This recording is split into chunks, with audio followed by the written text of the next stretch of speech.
Western philosophy is the philosophical thought and work of the Western world. Historically, the term refers to the philosophical thinking of Western culture, beginning with Hellenic philosophy, and eventually covering a large area of the globe.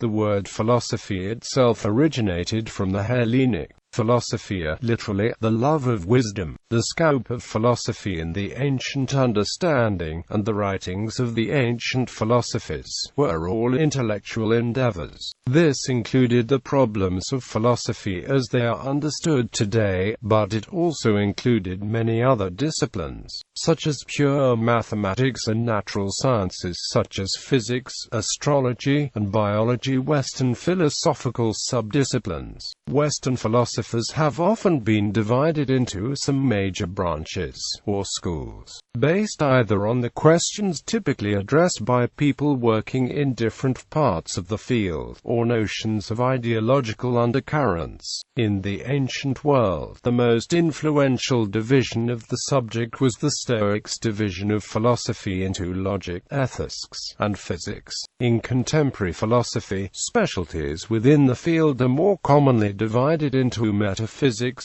epistemology, ethics, and aesthetics. Logic is sometimes included as a main branch of philosophy, sometimes as a separate science philosophers happen to work on, and sometimes just as a characteristically philosophical method applying to all branches of philosophy. Within these broad branches there are now numerous subdisciplines of philosophy. At the broadest level there is the division between analytic and continental philosophy. For continental philosophy, subdividing philosophy between experts is problematic for the very nature of the interdisciplinary task of philosophy itself. However, for most of analytic philosophy, further divisions simplify the task for philosophers in each area. The interest in particular subdisciplines waxes and wanes over time. Sometimes subdisciplines become particularly hot topics and can occupy so much space in the literature that they almost seem like major branches in their own right. Philosophy contrasted with other disciplines. Natural science. Originally the term philosophy was applied to all intellectual endeavors. Aristotle studied what would now be called biology, meteorology, physics, and cosmology, alongside his metaphysics and ethics. Even in the 18th century, physics and chemistry were still classified as natural philosophy, that is, the philosophical study of nature. Today these latter subjects are popularly referred to as sciences, and as separate from philosophy. But the distinction is not clear. Some philosophers still contend that science retains an unbroken and unbreakable link to philosophy. More recently, psychology, economics, sociology, and linguistics were once the domain of philosophers insofar as they were studied at all, but now have only a weaker connection with the field. In the late 20th century, cognitive science and artificial intelligence could be seen as being forged in part out of philosophy of mind. Philosophy is done primarily through reflection and critical thought.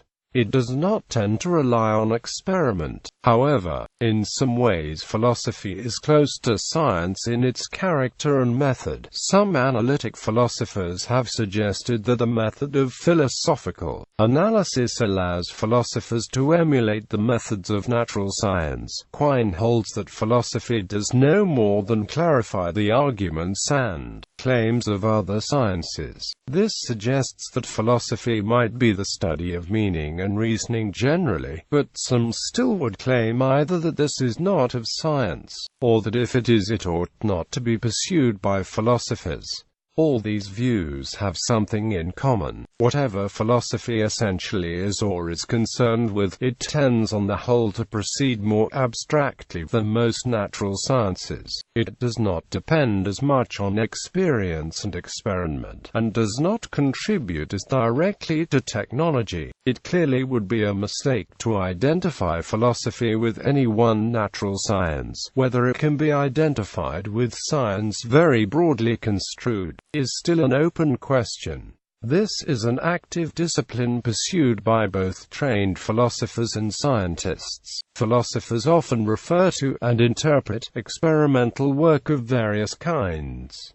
But this is not surprising. Such branches of philosophy aim at philosophical understanding of experimental work. It is not the philosophers in their capacity as philosophers who perform the experiments and formulate the scientific theories under study. Philosophy of science should not be confused with science it studies any more than biology should be confused with plants and animals. Theology and religious studies like philosophy. Most religious studies are not experimental. Parts of theology, including questions about the existence and nature of gods, clearly overlap with philosophy of religion. Aristotle considered theology a branch of metaphysics, the central field of philosophy, and most philosophers before the 20th century have devoted significant effort to theological questions.